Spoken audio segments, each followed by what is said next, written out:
We are waiting in line. Nightmare Weekend. All right, we got a paranormal investigator here. What's your name? Hello, Nicole Long. Nicole Long. What's your Instagram? A Haunted History on Instagram and TikTok. A Haunted History on Instagram and TikTok. What do you do?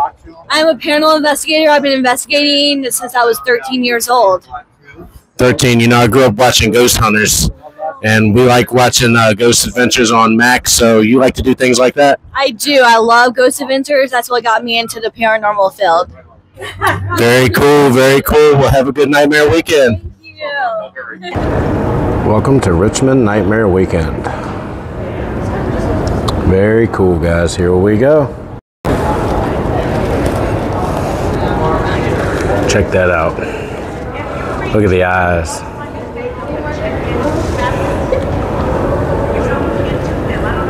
Hello, Jack-o'-lantern. Looks like Pumpkinhead. That is awesome. So they gave us our deluxe passes here, and they're giving us all these goodies here. Look at this. Got a nice bag. Got a poster inside. Check that out. It's really cool. We got some comic book. I guess this is for autographs, like little issues and stuff like that.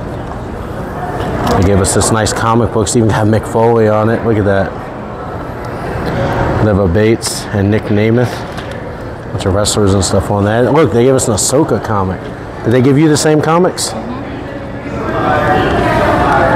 And then a bag, a lanyard. That's pretty good stuff.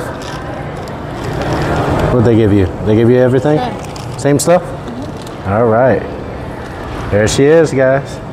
Pinky Squirrel. You guys want to see Pinky Squirrel? Here she is. Welcome to Richmond Nightmare Weekend, Pinky Squirrel. Now this is more my speed. Look at that. Yeah. Nice looking werewolf right there. That's where your panel rooms are, guys. Get a nice view out here in Richmond.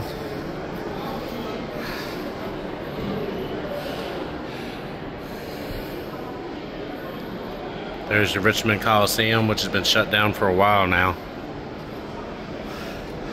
But this way would be the main ballroom, which is where they're going to have most of the main stage panels, in which we're currently going to go wait for His Name Was Jason, starring all the Jason Voorheeses that are here. Alright guys, we're heading through the concourse. Check this.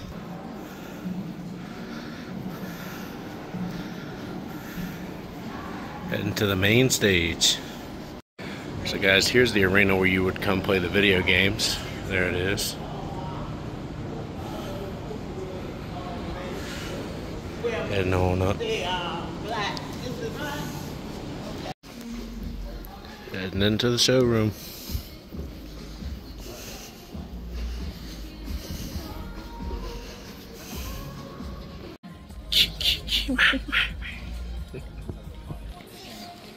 With no further ado, you know them as Jason Voorhees, and Jason Voorhees. Please help me welcome C.J. Graham, Derek Mears, and Katt, Kirzinger.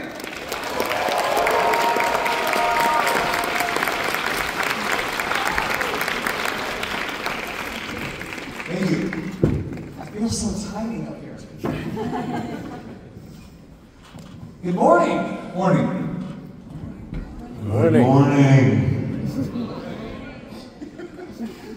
Sounds like it's school. Hi, I'll be your host, your teacher, Derek Mears.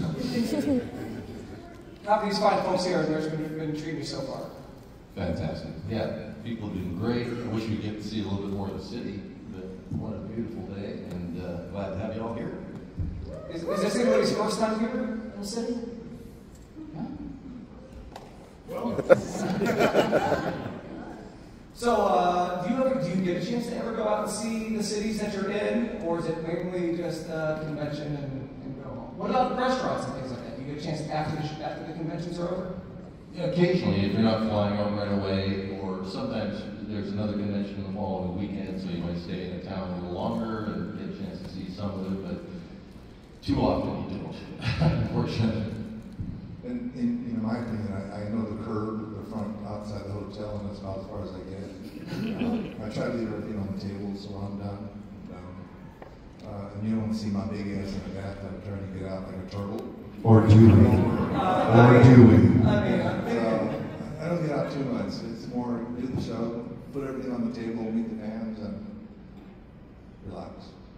What is it like meeting the fans after, you know, all these years and being such an iconic character and hearing the stories of what this character and your representation meant to them? On my end, I always feel like I say that I'm a fan representing fans because I'm a huge horror fan before becoming an actor.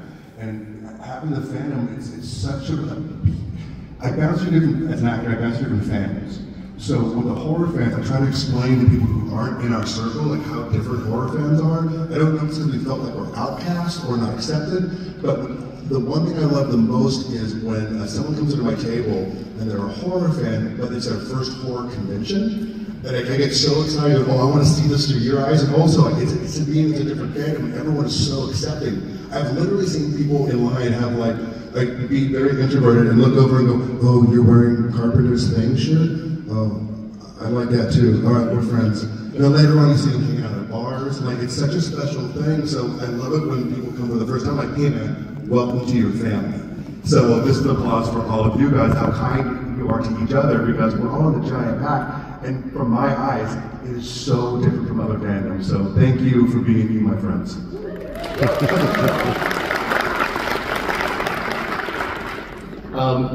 I've always, that's my background is stunt work, Right. and worked on, you know, hundreds of shows and stuff like that. But Jason, I think of myself as kind of a representative for Jason, one of the representatives for Jason, because you can go anywhere in the world, people know who Jason is. They may not know me or recognize me, but when they come up to the table, and especially families and stuff, and they're so excited about this movie we did 20 years ago, it's just exhilarating, and it's so much fun to meet you guys and to be recognized for this role. So it's I guess it's an all appreciation. So thank you.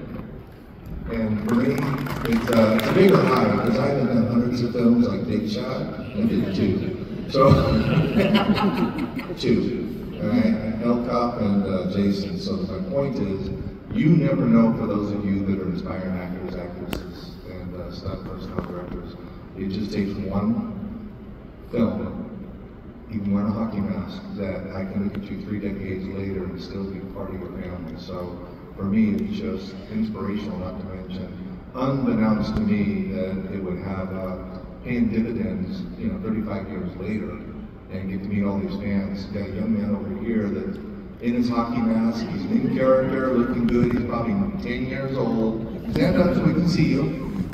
There you go. So I look at that talent, and then I look at folks my age and your grandparents, and you all have a story. You've seen this with your mother, your father, your sister. You snuck around the corner and got in trouble, but you have a memory of somebody that may not even be with us any longer, that you go, yeah, me and my mom, she passed, but we watched it together every Halloween. So thank you so much for letting us be part of your memories. Have you guys been to the Halloween Horror Nights when they've done that? I was really disappointed that I didn't get down there to see. I live in Vancouver, Canada, so I didn't get to see the Freddy vs. Jason. What was cool though is that my nephews live in California. They went to Universal and they saw masks that I had signed that were in the shop being sold, and sent me a picture of it. So they were pretty proud of their own kids. You know, it's funny that you don't know us by our faces, but those of you that are fans, you know us. I was at Universal Studios one time with the family walking, and you played Jason. It's like that in one of the stores. I'm like, yeah, it's really kind of odd. I've been through TSA and I gauge you look at my ID and go, I played Jason. So there are folks that really are hardcore lovers of the film. Me personally, you know, I let the Universal all be old for, I love them. I mean, now these 2 young men next to me, when I was young, we were still listening to radios because we didn't have TV.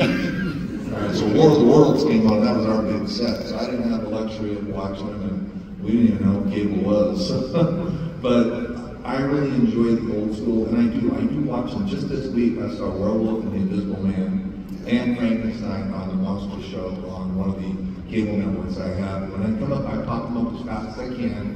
I've seen every one of the Munsters 16 times. I mean, it's like I'm born out of Munsters, but I will tell you, when it comes to the horror, I just watch them for the incredible, the way they were put together back in those days. Shadows that show, you can see everybody's shadow in the background. It's not perfect like today, but when you think of Boris Karloff, Lon Chaney, and the way they did the makeup and played the parts back in the 30s, 40s, 50s, 60s, compared to what we were fortunate to do in our era, amazing, absolutely amazing.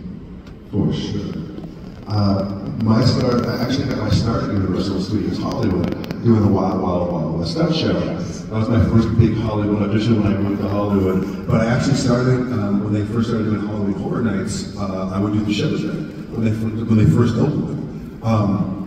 But it was such a wild thing because later on, as I did more and more films, I would be invited to premieres and be able to go. I got to go for they had the Freddy vs. Jason house, and I got to go in with the writers, Mark Swift and Damien Shannon, who wrote Freddy vs. Jason, also wrote the 09 reboot. And at one point, we're walking around and they're so intoxicated, where they had the bed scene where you fold the bed and then break the guy's back that way.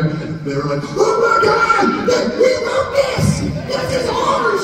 This was in his brain!" And it was so freaking funny. But it's tough though being a horror fan now, because a lot of times I'll be invited to those shows, like the Friday one, but this is what happens and it bums me out, because if someone's coming out, I'm walking by with everybody else, this is what happens. They go, hey man, big fan, cool. And you're like, no, scare me, mommy, like, why are you wearing Converse? No, I'm different. Also, the craziest thing, and I'm sure it's changed, and I shouldn't throw people under the bus, it's not under a bus time. When you work behind the scenes, talking about working at Universal, like some of the things with some of those characters, it's changed now, I believe, but back in the day, there was no background checks for people who get hired. You know, you're behind the scenes seeing these guys and we're like, oh my God, like, you, sir? I don't think you should be around the general public. Like, what is happening? But now, of course, it's changed, but I should shut up right now. So he was saying he was one of those people that didn't do background check. That's what I was trying to say, right? Because my man over here with his improv, I can work with him, okay? Look, CJ, 4 restraining orders isn't a lot, okay? I'm a fan representing the fans. I totally get it, because it's almost like an improv thing. When you leave your hotel room, you're on because you want to make sure people have a good experience. But we are human, so you have ups or downs, and you know, you could be going through like your parents could be dying from something, but someone's like, "Hey man, what's up?" You're like, hold on, oh, that guy was a total jerk. He told me it was so rude. You don't know the subtext. But to answer your question, I did a Comic-Con once, and the owner was like, "Hey, is there anybody you're a fan of or want to meet?" "Oh no, I mean, my favorite, comic book writer is here." He goes, "Oh, who's your favorite comic book writer?" "Oh, Tom King." And he goes, "Oh, I'll have you cut the line and meet him." And, "Oh, no. I go, everyone's time, I have a big thing about being truthful and respectful. And I go, if you're waiting in line, your time is just as valuable as mine. I'm not gonna go, hey, I've been in a movie, let me go in front of you." I can't do that. So I kind of shut it off, and later on, I was walking somewhere, and the promoter grabs me and goes, "Hey man, Tom wanted to meet you." And turns around and Tom was there, and we were talking for a bit. Man, my voice went up 3 octaves. I started talking so fast. We did something, you did something, winter special? It's over. When you did Batman? He literally looked at me and did one of these, and he patted me on the shoulder. I went, "Oh, he's trying to calm me down. I do this to other people." So, totally embarrassing. Then a mutual friend, Tim Seeley, who wrote Hack Slash and all, and Tim was like, "Hey, I'm so happy that you two are the nicest dudes, you gotta meet each other." And I'm like, "Oh, Tim, shut up. Like, don't post about this on social media. Like, he thinks I'm an idiot." Don't. So yeah, embarrassing, I get it. I can't say that I really fanboyed over anybody, because I've had a long career and I've gotten to meet a lot of actors over the years that I really wanted to meet and stuff like that. But I think what gets me is that when I'm sitting there and I'm looking around the room with all the other actors, and I look at the bulk of the work that they've done and stuff like that, just to be in the same room with these people blows me away. So again, it's great. I looked across and said, Ernest Borgnine. I mean, you know, the stories that guy could tell, I love hearing the old stories. When Ted White was around, I love this, just sit and have a drink with him and talk and talk and talk. But no, it's a great experience because I get to run into a lot of the old actors that I have worked with in the past and stuff. So it's another big bonus to do these cons. Yeah, I think that for me the biggest honor is, like I said, 2 films.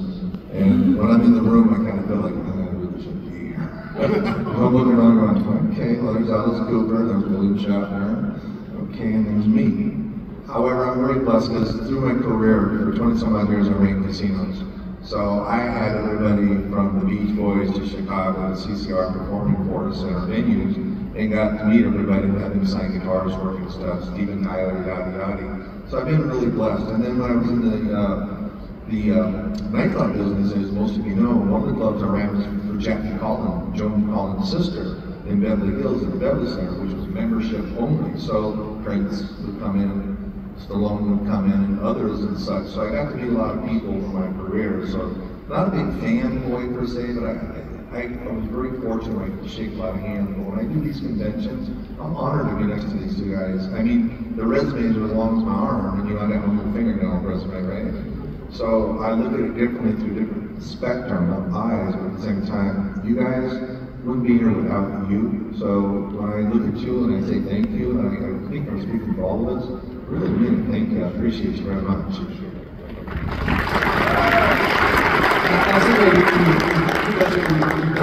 Two films now. Derek got involved in this franchise via stunt work. How did you get involved? Actor. Well, I dropped into it. I mean that physically. I was running a nightclub in LA and got discovered in a nightclub by the group that did Part 4 with Ted White, Real Effects Company, and they were doing a sequence for a hypnotist at our nightclub. And they said, well, let's take Ted White's uniform, wardrobe, and put CG in it, and we'll do a break through the screen. And guess what? I broke through, and they gave me this, we're going to cast you for Jason, we're going to cast you for Jason. Really? 3 months later, I got a phone call that the guy I had met with Frank Mancuso and all the different people that I didn't get it because I had no stunt experience. But the guy they gave it to, first day they came back, unfortunately didn't have the physique for the film. And it's the only shot that's still in there. When you see the shot, the paintballs in the midsection, most of you just think, well, I'm wearing padding. It's a different guy. He's a little thicker than I was. So he got released immediately, and they called me to go in. So that one scene they kept because it was such a good scene, and I've never done a stunt before that film. I'd never been to stunt school. Everything was OJT, on the job training. So when they gelled me up and backed me into a flame, I was like, okay, this is good. You know, you see this flame coming over your mask, and you kind of know the basics, because that's what they tell you. But every time they did, they gave me another check. I'm like, oh, this is cool. They put me 20 feet underwater, and I had no idea. You know, I'm 20 feet underwater with a rope chain, breathing off the regulator. I had signal for divers. They pull my mask up and just, I did a convention a few months ago, and somebody in the audience go, hey, was that a breakaway chain? I go, no. And then I thought, why wasn't there a breakaway chain? I'm looking over you guys, all your stunt coordinators, and know what you're doing. It was a real friggin' chain. It was zip lock, you know, and 2 center blocks. So I didn't know. And, you know, I had divers around me. I had signal they come in and give me a regulator, but there wasn't a breakaway. If I didn't get, I would have freaked out, would have got my gloves off, would have never found the clasp to unscrew and still made it to the top. But I never thought about that. So I looked at you guys, why don't I have a breakaway chain? I didn't even know what that was back then. So me, I was very fortunate, very lucky, and I'm proud of what we did. I'm proud of being, again, sitting next to these gentlemen. Not of the same quality, but I get to be with them, and I appreciate you guys because Part 6 has been good. I mean, the thing about Part 6 has got the James Bond opening. You got the coming back to life like Frankenstein. You've got Alice Cooper, Rock and Roll Hall of Famer, doing the music, and I'm the only Jason that gets to wear a Batman utility belt. Killed John Travolta's nephew too. Yes, sir. Yeah, so. Yeah, I've always been, it's always a weird misconception. People go, oh, you're a mask guy. I go, oh, no, I've always been an actor. I've had a background in martial arts, and because it was at Universal Studios doing the stunt show, they would take actors and cross-train them to do stunts, and they'd stunt people and cross-train them to act. So my background was I was an actor, I had a physical background, and I became friends with a lot of the stunt guys, and the guys were, for the role that I was playing, was either very like heavy-set hillbilly or like Schwarzenegger-looking huge guys, and I was more of a play a banjo Bakersfield Deliverance looking, where I'm like, and like man moves could do a pull-up, but all the stunt guys were super freaking cool when we became pals because they looked like action figures, and they'd be like, hey, we're gonna go learn like air ram, or we're gonna work on fight scenes, or we're gonna work on, and I'm like, wait, if I worked out, I could be like the big bad guy in TV and film. So I started taking every martial arts style that I could, and so I started making a name doing acting and stunts. But as we know, Hollywood doesn't think you can have two different skill sets. So I still have the stunt skill set, but I haven't been pursuing that at all because the acting has taken off, and I'm so lucky that a lot of other things kind of coming out soon. So I'm like, I want people to see them. So yeah, we'll see. Hi, what's your name? Zach. Hi, Zach. I was wondering what's your favorite Friday the 13th film you're not involved with? Oh, I thought part 6 was the only one they did. I don't have an answer to that because I was misled. Part 4, Ted White is my favorite. Nice. I'll go with number 2. Awesome. Yeah, all right. Thank you. You're welcome. Thank you for the question. Ken, who took Manhattan better, Jason or the Muppets? Kane's not here, Muppets. If Kane was here, I'd say Kane. He ain't here, Muppets. Yeah, I did a thing from Mountain Dew. Mountain Dew asked me to come play Jason, and I was very frustrated because it was level 1, and everybody else has so much more level because it's on their home computer. So I have nothing or no skills, and I'm like, oh, this Jason sucks. I'm gonna murder you, 7-year-old. Or you don't have any stats yet. You have all the perks. This is probably who you're playing. I love it. Thank you so much. Give it up for Max, everybody. Thank you.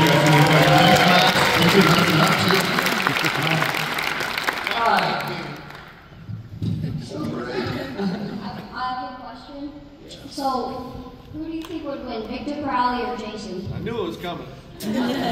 Jason. Kane's not here, Jason. Kane who? But also, love Victor Crowley. He looks so cool. People that can't see it now, but he's dressed as Victor Crowley, which is awesome. Thank you, my friend. Guys, we just came out of the Friday the 13th. His name was Jason panel. Derek Mears is hilarious. Oh, he was so funny. He is funny. If you guys get a chance to see Derek Mears, he was Jason in the 2009 reboot Friday the 13th.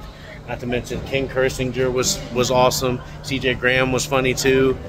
That was such a great panel. That's one of the best panels I've been to so far in my cons. Get a chance to go see these guys, please go do it. All right, guys, we're in the showroom. Here we go. All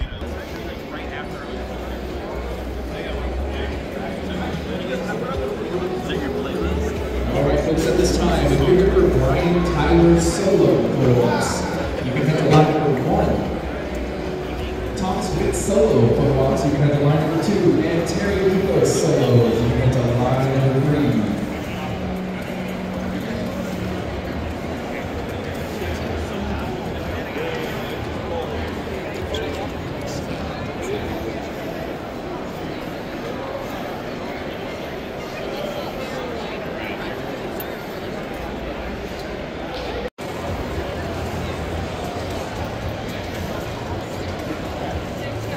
Once again, if you're here for Brian Tyler, you can head to line number 1. Thomas Waits, you can head to line number 2. And Terry Lucas, you can head to line number 3.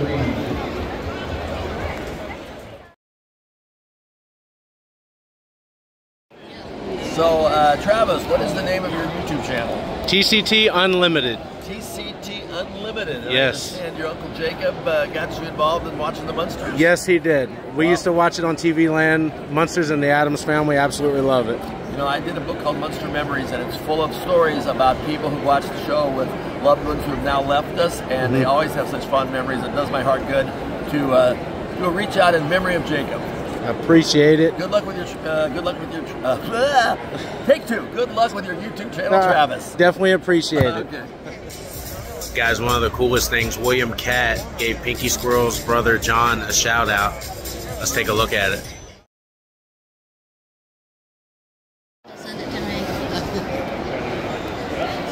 All right.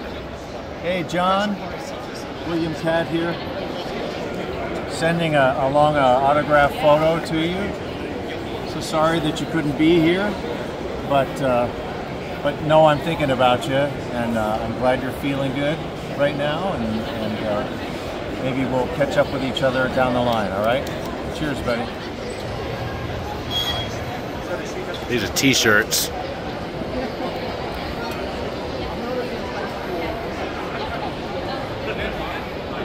Those Munsters shirts, look at that. That's your favorite, the Munsters stuff. Great. And there's Godzilla. Those are great, man.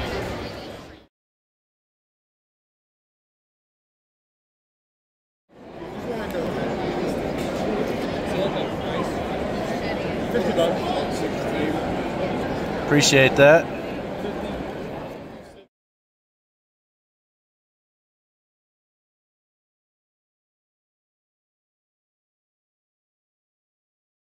Hey guys, we're here with Kristy Swanson. She was the original Buffy the Vampire Slayer, and she played Diana Palmer in The Phantom with Billy Zane. Yes. So what was it like being Buffy for the first time, knowing the success of the TV show later on? Well, nowadays they call me the OG. The OG. Yeah, they call me that. The original Buffy from the movie. And, you know, when the series came out, I was really excited about it. I thought it was a great idea. It's definitely one of my favorites, the series. I love the movie as well. The movie was what led everybody into the series. Yeah. And then what was it like working with Billy Zane, knowing the fame he went on to do with Titanic as the Phantom? Oh, yeah. Well, he didn't play the Phantom in Titanic. Yeah, but he played the Phantom in The Phantom. Yes, he did. So and he was fantastic. He was wonderful. I loved working as with the Phantom. him. Yeah, he was great. Yes. And The Phantom also had Treat Williams, the late, great Treat Williams. Did you guys have any kind of interaction at all? Oh, yeah. We all hung. I mean, we were all on location for months. We were in, we started out in LA, then we went to Thailand, we went to Australia. So our whole cast and crew got to know each other really well and work very close together. So, wonderful. Yeah. Thank you so much, Kristy Swanson. Hope you guys have a great Nightmare weekend, and we'll see you again.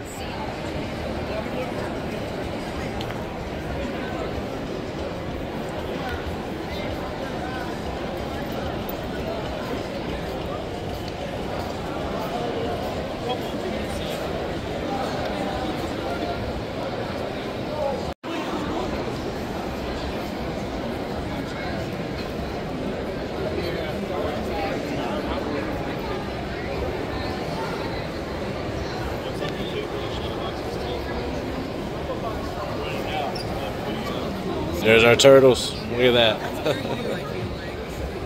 Oh, look at this. Look at Deku. My Hero Academia, guys. My Hero Academia.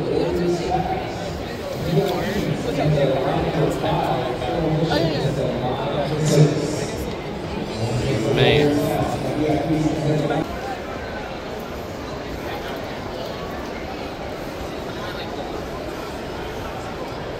Got all the Michaels there. Check that out.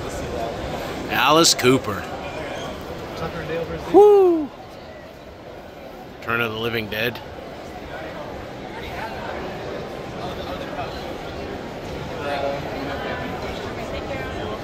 Thank you.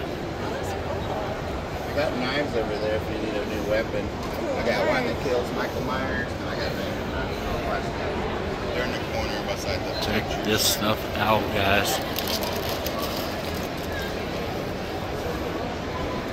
The little Jason masks.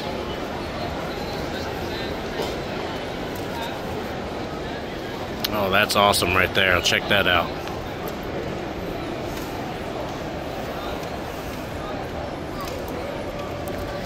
Love that. Watch that show, guys. So fun.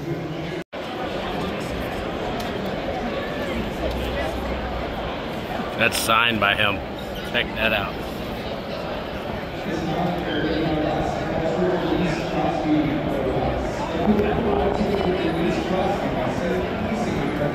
Room 237, that's from The Shining.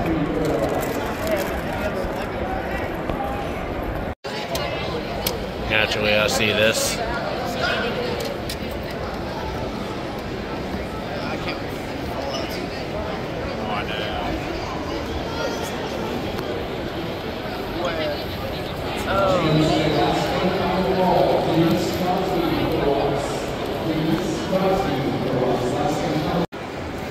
And Liz found the Funko Pops.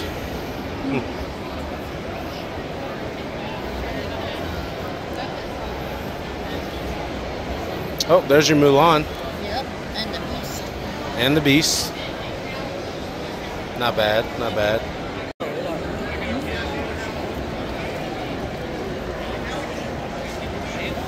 I've only seen that one other place before. That's real road. Rare that somebody comes and buys it. Oh, for real? Always one guy. Ooh, an Undertaker.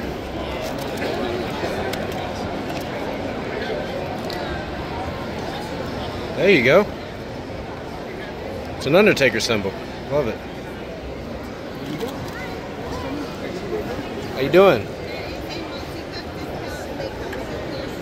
I'm sorry. All of the stainless steel based ones are coated in resin, so they do not fade out in the sun like sublimation ones do. They last. They're one of a kind to me, so once a cup is gone, it's gone.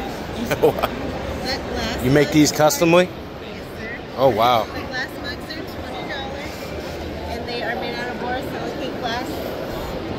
Hocus Pocus so they Liz. will take hot or cold, no problem. Thank you, thank you. Very cool. You're a tumbler collector. What do you think? Do you see anything? She definitely collects her tumblers. So. Oh my God! Right? They don't fit on the shelf though. Yeah, but this one is you. Yeah. That one's you. The Hocus Pocus. Yeah. You have to figure it out, right? Me, on the other hand, would be right here. Always. That's what I'm here for, a slasher.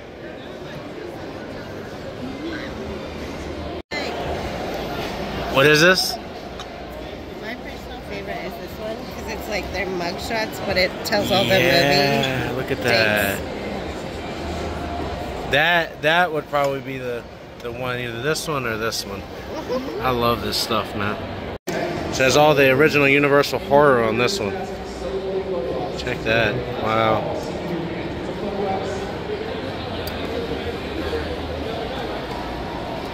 Check that. This is crazy. Absolutely love this booth. I'm just telling you right now. Guys, personally, when I come to these events, these are always my favorite booths. Check these out. Look at this. Like, that turns from Spider-Man to Venom. Look at that.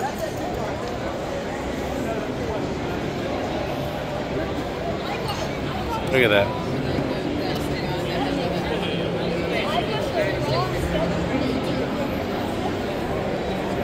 Look at this Turtles one.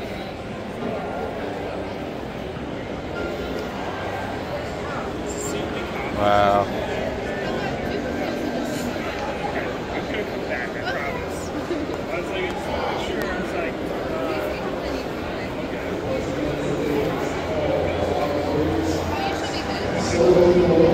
Wow.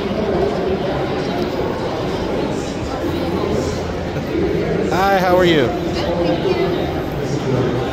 Every time I come here, I love this booth. Just trying to show everything off here, man. Also buy something. It's just cool stuff, man. What did I get the last time? It was a Power Rangers thing. Yeah, the Power Rangers one,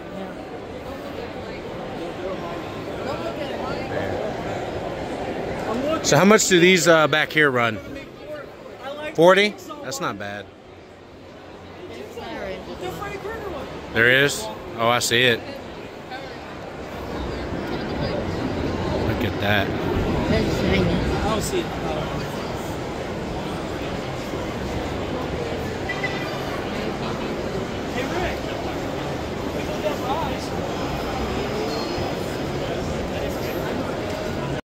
Alright guys, I'm gonna go with this. Lord Draken, White Ranger, and Green Ranger keychain. I'm sorry, that's just cool stuff.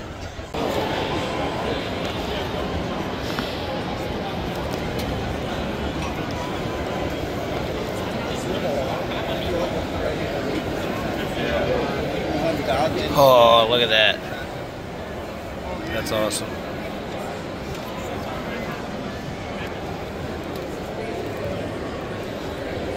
Okay, what do you consider again quite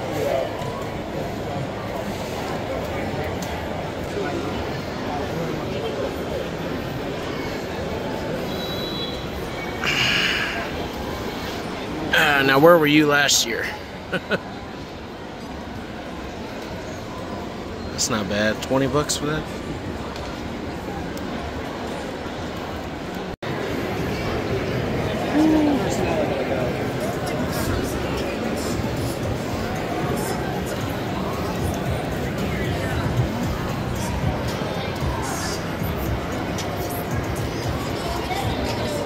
Uh-oh. No! It's the Martians!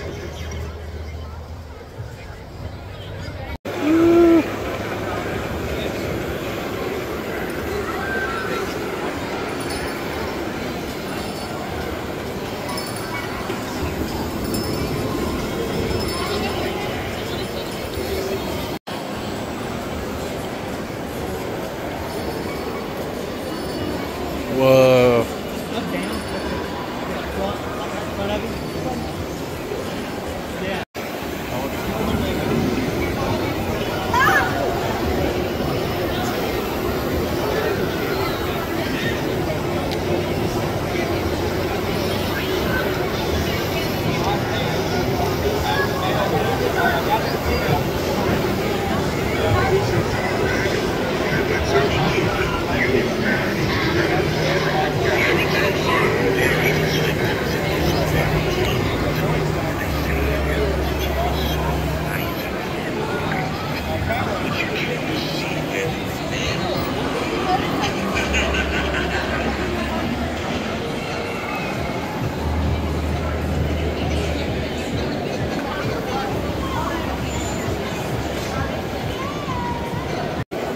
Here.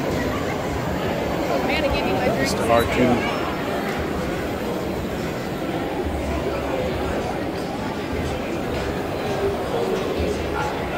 And there's Chopper.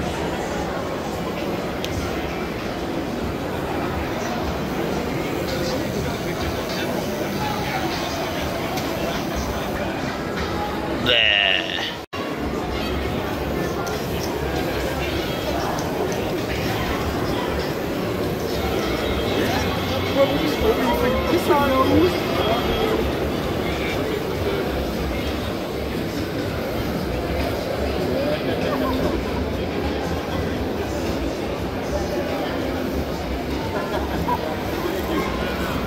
Great team up. I know. Oh, look. They found each other.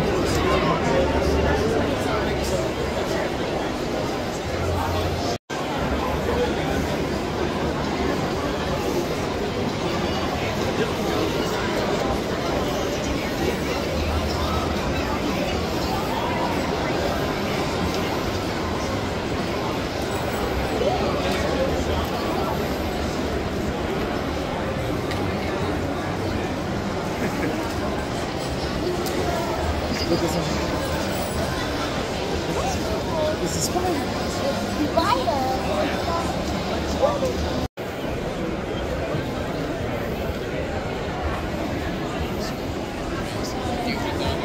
That's a cool photo right there.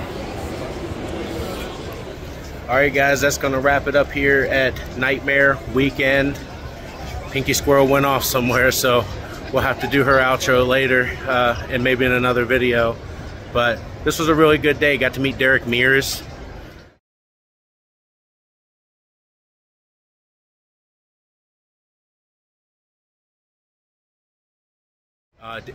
Funny as Jason, definitely. He really cool. He was Swamp Thing, Predator. He played in Alita. You know, really good Jason Voorhees if you guys get a chance to meet him. Got to meet C.J. Graham. Kristy Swanson was wonderful. Butch Patrick was wonderful. You know, all these guys, they come out here to entertain you, and you come out here to tell them what you think of them. And you know what? Derek Mears actually said we made his day. He definitely feels good after our interaction. So, guys, that's going to do it from Nightmare Weekend. And as always, this is TCT signing off. Hope you guys enjoyed the video.